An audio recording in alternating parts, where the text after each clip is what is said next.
Judulnya yang saya pada kesempatan ini adalah kepemimpinan milenial dalam dinamika kebangsaan. Konteksnya itu. Karena fenomena milenial memang sekarang menjadi tren di hari ini, ya beberapa tahun terakhir ini, dan ke depan bahkan dinamika kebangsaan adalah bungkusan yang nanti insya Allah bagaimana milenial dapat memimpin, tapi tetap dalam dinamika kebangsaan Indonesia. Sebagai satu bangsa, satu tanah air kita itu tetap terwujud. Oke, baik saudara sekalian, ada adik praja, Stepan, yang saya hormati, 3 ciri ya dalam perkembangan global di abad 21 ini. Dan itu akan juga melanda merupakan ciri nasional Indonesia yang terjadi hari ini. Yang pertama, kita saat ini sedang menghadapi permasalahan yang semakin kompleks. Ke depan bukan sederhana, tapi semakin kompleks atau memiliki kompleksitas yang sangat tinggi. Ya, bukan lagi linear. Jadi satu masalah mengkait dengan masalah lain. Tidak ada single sektor yang mampu menyelesaikan, tapi harus multi sektor. Ya, persoalan pandemi saja itu nggak bisa ya satu negara tanpa kompak dengan negara yang lain. Kompleksitas persoalannya. Demikian juga daerah satu dengan daerah yang lain. Kedua, perubahan itu semakin cepat.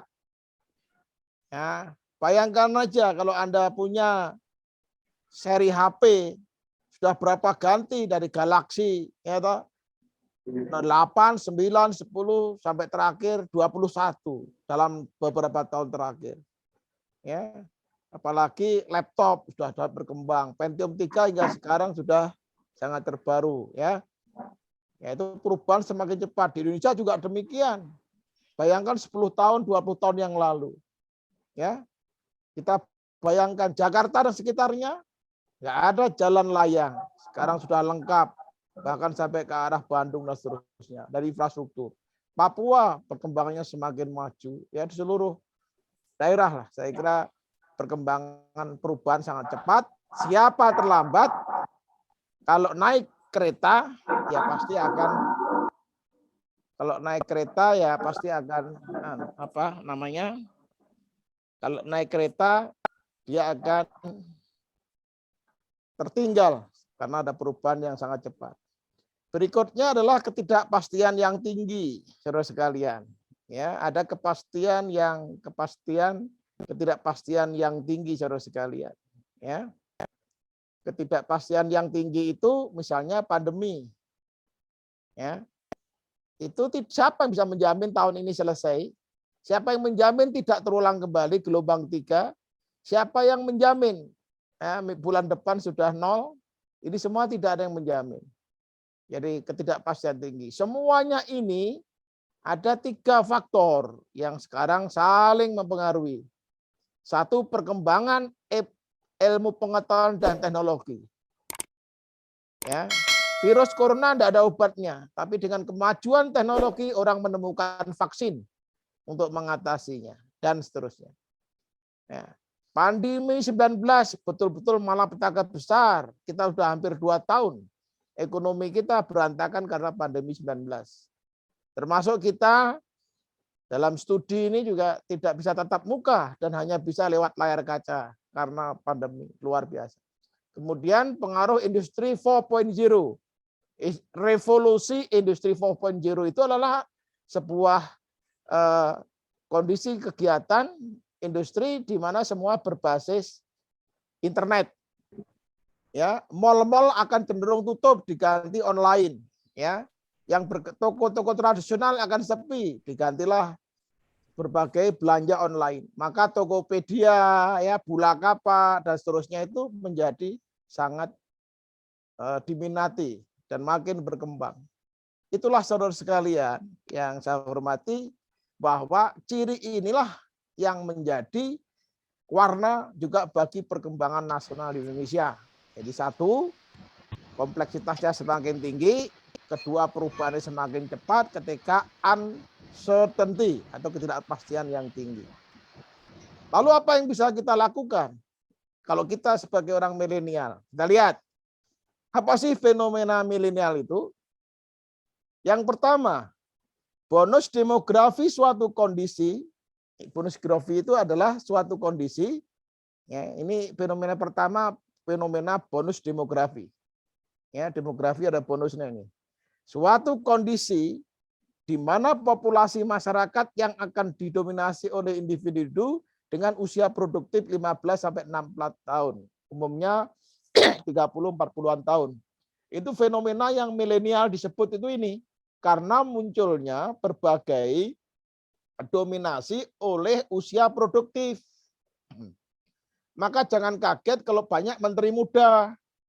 Ya, yang jauh menteri-menteri muda, direktur muda, pejabat muda, dan seterusnya. Yang muda hari ini di depan, karena dianggap dia menjadi bagian di usia produktif. Nah, kepemimpinan muda dengan berbagai pengaruh teknologi informasi inilah yang kemudian memunculkan istilah fenomena milenial. Ya, milenial artinya terkini. Ya, itu pengertiannya yang sudah dikenal, sampai staf khusus presiden pun semua milenial. Menteri Pendidikan pun milenial, ya. Ini kira-kira gitu. Jadi kaitannya kepada usia muda, tapi semangat kerjanya tinggi, banyak terobosan, dan kemudian ya sangat sadar dengan teknologi informasi. Yang tua-tua nanti ya, yang umur 70-an itu sudah tidak bisa mengikuti perkembangan milenial. Ini merupakan sebuah ledakan penduduk usia produktif. Akan terjadi di Indonesia pada tahun 2000 sampai 2030. 2020 sampai 2030, artinya 10 tahun terakhir itu akan terjadi ledakan. Apa itu ledakan? Jumlahnya 60% dari jumlah penduduk itu semua usia produktif. Bisa bayangkan kan? Ya.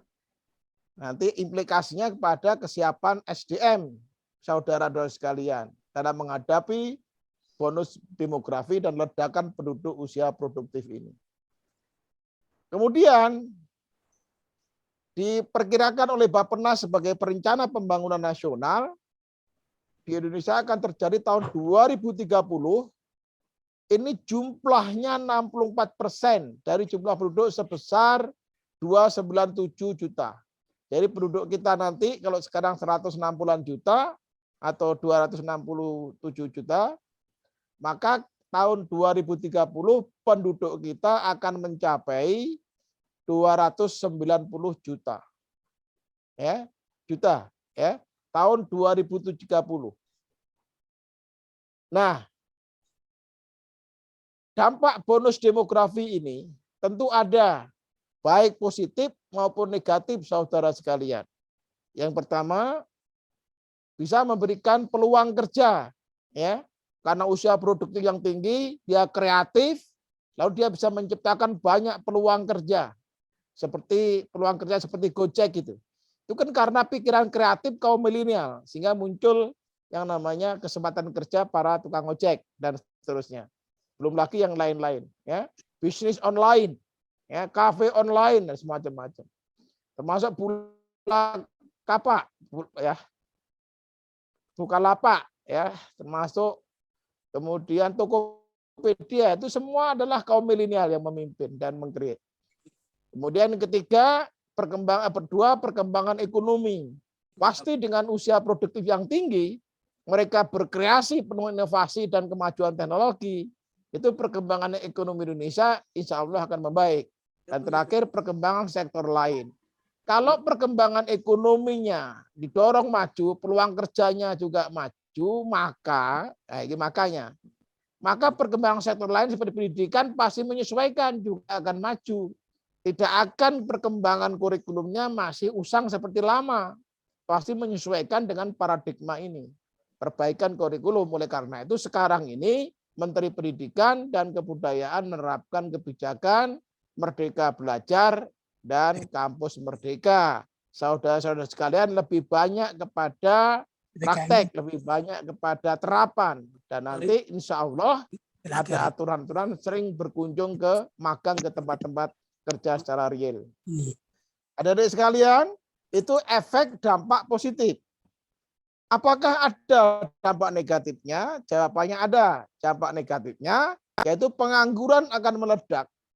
Ya, kalau tidak siap SDM-nya, kalau tidak penuh kreasi, tidak penuh kreativitasnya, kemungkinan pengangguran akan meledak apabila tidak tercipta peluang kerja. Ini negatifnya.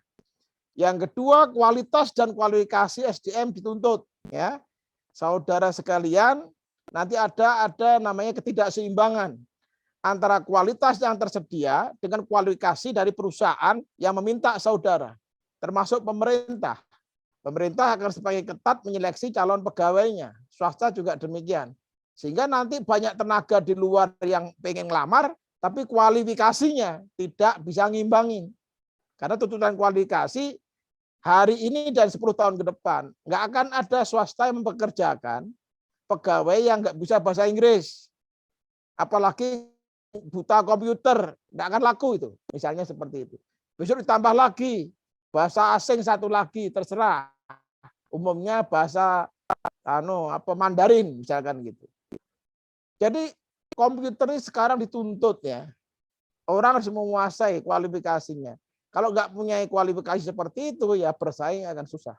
Terakhir, aging population tinggi. Artinya, dengan Indonesia semakin tinggi angka harapan hidupnya, angka harapan hidup itu angka di mana orang bisa maksimum hidup rata-rata di Indonesia. Sekarang mengalami kenaikan. Kalau dulu 68 maksimum, sekarang sudah 70 lebih. Artinya, tahun 2030, orang bisa dikatakan harapan hidupnya tinggi, sehingga banyak orang tua yang disebut dengan orang yang lansia. Itulah namanya aging population yang sangat tinggi. Ini dampak negatif dan ini enggak produktif yang ini. Yang ini tidak produktif ya. Yang ini tidak produktif. Aging population. Nah, sekarang bagaimana mengkaitkan antara peluang ini lalu dengan ini? Nah, ini harus dikaitkan. Ya. Nah, terus kemudian karakteristik kepemimpinan milenial, ya, saudara sekalian. Oke, kita lihatin. Ini kalau saya coret gini kebaca nggak di situ ya? Halo, ada catatan saya nggak? Siap Pak, kelihatan Pak. Ya Pak, kelihatan Pak. Oke, terima kasih kalau gitu. Ya, oke, baik kalau gitu kalau lagi kelihatan. Jadi saudara sekalian, jadi punya sifat sebagai natural entrepreneur. Jadi karakteristik pertama ini satu, sebagai pusat natural entrepreneurs. Kedua, para milenial ini kepemimpinannya berani mengambil risiko. Ini ciri khas, ya. Tidak tergantung kepada orang lain. Banyak inovasi, banyak kreasi. Dan saya kira termasuk yang milenial yang di Stipan ini, ya. Lalu penerimaan etika itu dapat mengakui dan menghargai ide orang lain. Ciri khas milenial itu. Jadi kalau dulu beda pendapat dikira memusuhi. Kalau ke depan milenial tidak begitu. Dia akan lebih sangat menghargai kepada perbedaan dan ide orang lain. Sering mengapresiasi kalau orang lain punya ide. Itu ciri khas milenial. Dan itu harus menjadi kita terlatih gitu. Ya, untuk bisa menghargai. Itulah etika kaum milenial. Tidak hanya berani mengambil risiko, tapi juga bisa menghargai ide-ide yang lainnya. Ya, tapi sifatnya pasti entrepreneurs. Ya, kalaupun dia sektor pemerintah, boleh saja punya pemikiran entrepreneurs. Namanya mewirausahakan birokrasi. Bagaimana birokrasi itu lebih bisa menguntungkan. Birokrasi itu bisa lebih membaca peluang dan kesempatan untuk kepentingan publik yang lebih baik. Terus sekalian, ya, kalau karakteristik milenial yang 3 ini, ya, kemudian digabung dengan industri 4.0, yaitu industri berbasis internet yang sekarang berkembang, apa-apa sekarang internet, ya, dan serba digitalisasi, maka muncullah namanya pemimpin milenial era industri 4.0. Apa itu yang disebut dengan pemimpin milenial era industri 4.0? Yang pertama, dia pasti seorang pemimpin yang memiliki goal, sasaran yang jelas, ya, sasaran yang jelas. Kedua, dia pasti memiliki motivasi yang tinggi, seorang pemimpin.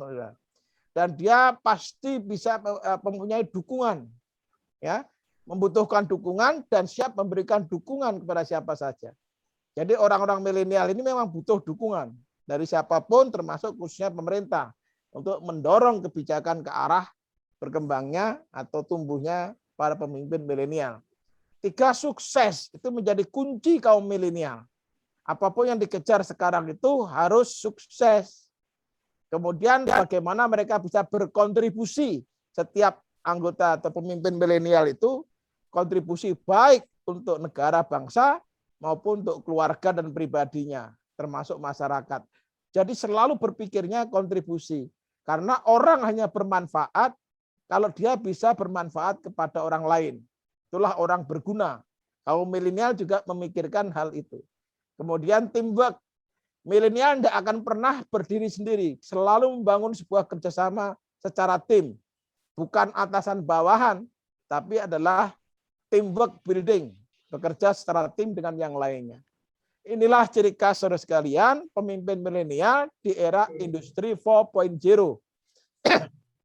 Oke, nah sekarang pertanyaannya, hari ini di Indonesia, kebetulan saudara bekerja atau kuliah di pemerintahan, kita sekarang saatnya kita harus membangun birokrasi digital, namanya birokrasi digital, ya. Kalau menurut Profesor Eko Prasojo, ya ini teman saya, Eksekutif Komite Pengarah Reformasi Birokrasi Nasional, saudara bisa baca kemarin Kompas 28 September 2001, saya baca, tidak bisa dihindari dan ditunda lagi. Indonesia harus melompat menuju pemerintahan berbasis digital. Nah ini kata kuncinya. Perkembangan digitalisasi di sektor swasta dan juga di sektor publik di beberapa negara sudah sangat pesat dan terhubung dengan tuntutan revolusi industri 4.0. Berarti industri internet. Nah, sekarang ini, ya. Siapa yang tidak paham internet, dia akan ketinggalan, ya. Karena itulah Stepan juga akan menyesuaikan dengan bagaimana aktualisasi industri 4.0 berbasis IT ini, informasi teknologi ini dalam setiap pembelajaran di Stepan. Yang kedua, hal tersebut, ya, yang disebut dengan birokrasi digital ini melahirkan yang disebut dengan governance 4.0. Nah, ya ini istilah baru, governance 4.0. Apa itu governance 4.0? Yaitu kondisi birokrasi yang ditandai dengan kecepatan dan konvergensi dalam semua urusan, baik di dalam pemerintahan, pembangunan maupun dalam pelayanan publik. Ini kata kuncinya government 4.0, 4.0, ya. Itu ciri khasnya adalah kecepatan dan konvergensi. Konvergensi itu penyatuan, mengintegrasikan, ya, menuju ke satu titik, ya, semua urusan. Jadi tidak parsial, kira-kira gitu. Nah, karakteristik birokrasi Indonesia saat ini mari, ya, ini dicermati, terus kalian. Yang pertama, birokrasi Indonesia masih berada pada level governance 1.0. Ya, pada sekarang zaman hari ini kita sudah memasuki dunia itu dengan industri 4.0. Berarti kita ketinggalan 3 step. Hari ini birokrasi kita di Indonesia, birokrasinya ya, masih governance 1.0. Apa ciri-cirinya government 1.0? Baru level 1, pada sekarang harusnya sudah 4. Tandanya 1, birokrasi masih menghadapi orientasi politik yang masih tinggi. Seorang bupati, wali kota, gubernur terpilih pasti melaksanakan politik balas jasa dan balas dendam. Ya, pada pendukung yang kalah biasanya disingkirkan. Terhadap yang berjasa, nah itu dipromosikan dan seterusnya. Ini masih terjadi di sejumlah daerah. Padahal birokrasi itu netral harusnya ASN terhadap persoalan politik. Kedua, tumpang tindih berbagai program kegiatan antar instansi masih terjadi. Ketiga, berbagai proses bisnis yang manual dan terfragmentasi. Jadi semua proses urusan masih banyak yang manual di instansi pemerintah dari Sabang sampai Merauke. Belum semuanya berbasis teknologi informasi. Jadi masih parsial, masing-masing dinas belum terintegrasi. Ini ya masih tumpang tindih. Ini ciri khas bahwa kita sebenarnya dari segi birokrasi masih jelek banget, yaitu governance 1.0. Padahal eranya harus sudah memasuki 4.0. Ya. Nah, kondisi ini ya saudara sekalian, ini karena diperkuat lagi. Karena di Indonesia ini tidak adanya standar struktur dan metadata.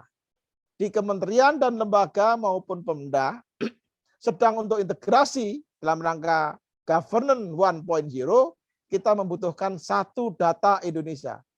Jadi satu data. Setiap instansi datanya berbeda. Ya masih terpecah-pecah, terbelah-belah, belum menyatu. Satu data untuk semuanya. Maka Indonesia sekarang sedang dan akan mengembangkan satu data Indonesia. Yang kedua, pemanfaatan teknologi masih terfragmentasi, ya. Masih terfragmentasi. Ya, pemanfaatan teknologi masih terfragmentasi. Saat ini ada 27, ya, ada 27 namanya aplikasi. Ada 27 aplikasi dan database kepegawaian yang terdaftar di 2.700 server pemerintah. Bayangkan aja, 27 aplikasi. Harusnya terintegrasi menjadi 1, 2, 3 aplikasi cukup. Ini baru di bidang kepegawaian, belum bidang-bidang yang lainnya. Itu posisinya. Nah, oleh karena kita masih governance 1.0, saudara sekalian, maka kita perlu ada yang namanya lompatan perubahan. Ya, lompat kemana? Ya, lompat dari 1 ke 4. Lompatan perubahan menuju birokrasi, ya, digital Indonesia. Harus dipaksakan. Harus dipaksakan. Harus dipaksakan melalui apa? Pembangunan super aplikasi. Namanya super APPS. Apa itu super APPS?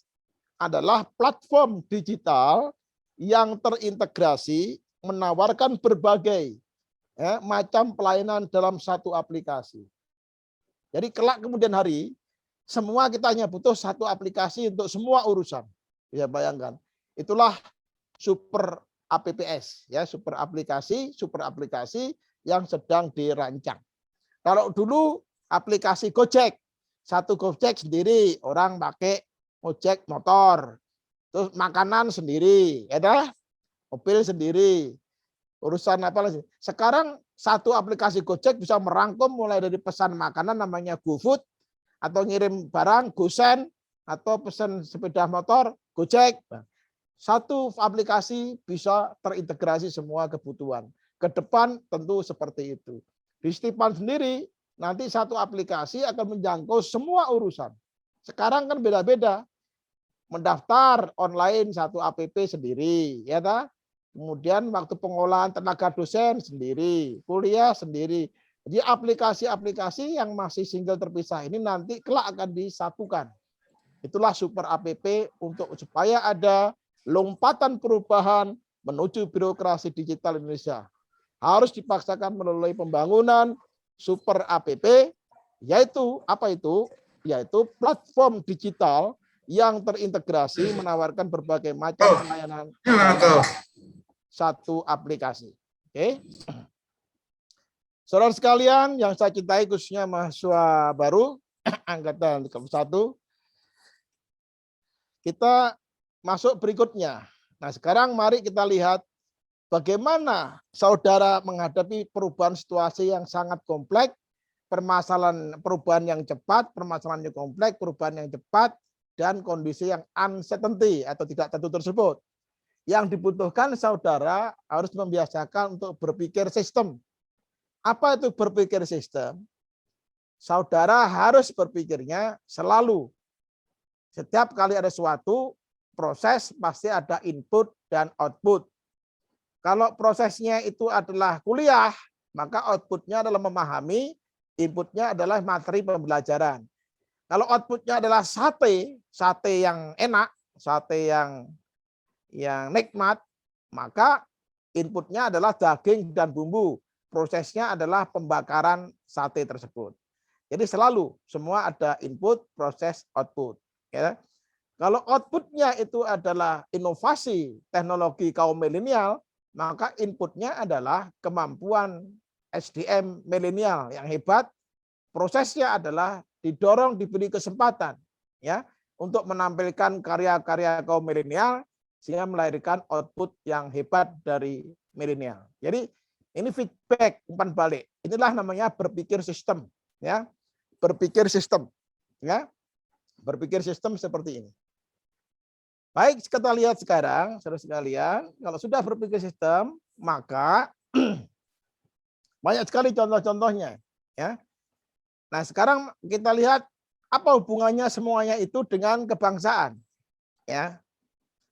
Apa hubungannya dengan kebangsaan? Inilah namanya dinamika politik kebangsaan itu sebenarnya intinya, saudara sekalian, ini adalah ada 4 pilar kalau bahasanya MPR.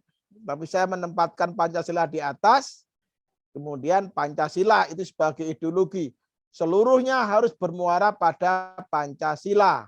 Ya, satu ketuhanan, kemanusiaan, persatuan, demokrasi, dan keadilan.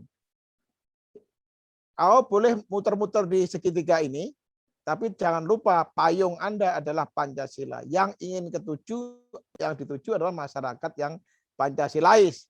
Ya, mereka religius berketuhanan, masyarakatnya itu berberi kemanusiaan, kita bisa membangun persatuan dan kesatuan, ya kita bisa menghargai pendapat, namanya berdemokrasi. Kemudian kita juga harus adil dan merata.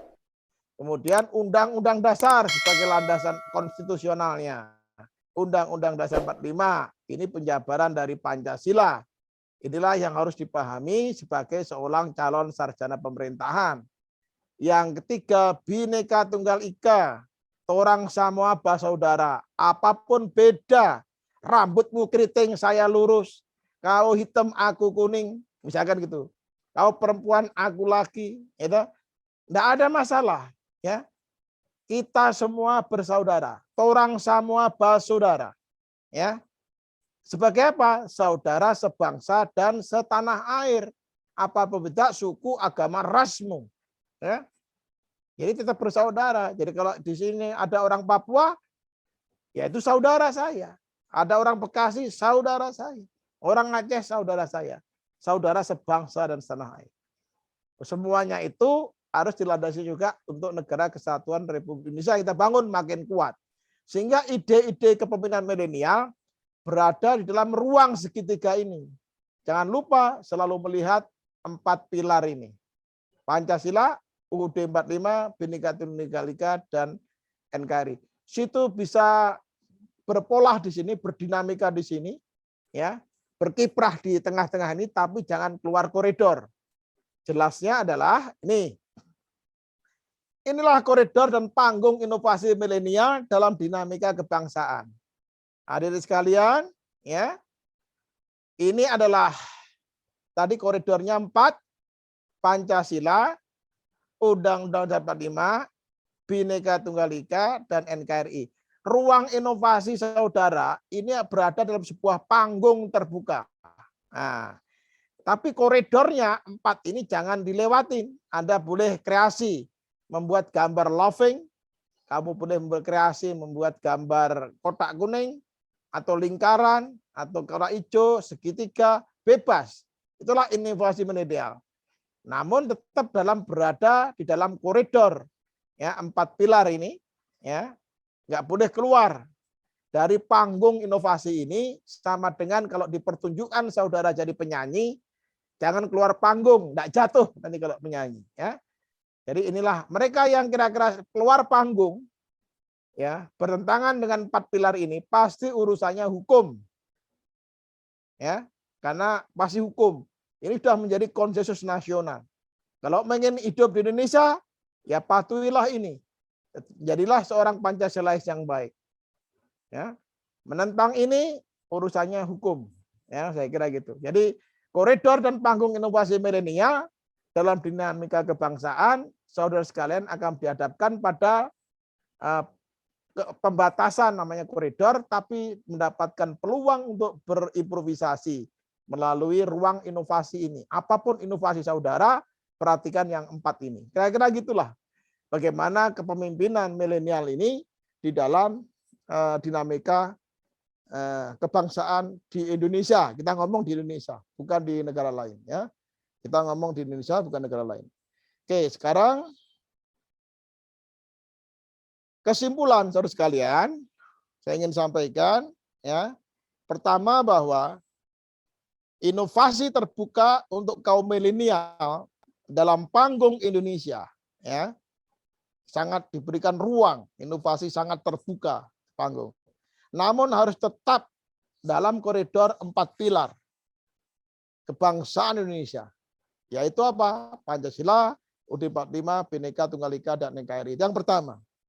Yang kedua, STIPAN sebagai Sekolah Tinggi Ilmu Pemerintahan Abdi Negara adalah merupakan sekolah kader NKRI. Ya. Sekolah kader NKRI yang siap, ya, mengantarkan munculnya para calon kader, ya, pemimpin kepamong kerajaan. Kepamong kerajaan itu pemerintahan lah, yang siap pakai, ya. Bahasa puisinya, siap pakai itu tidak lekang karena panas, tapi tidak lapuk karena hujan.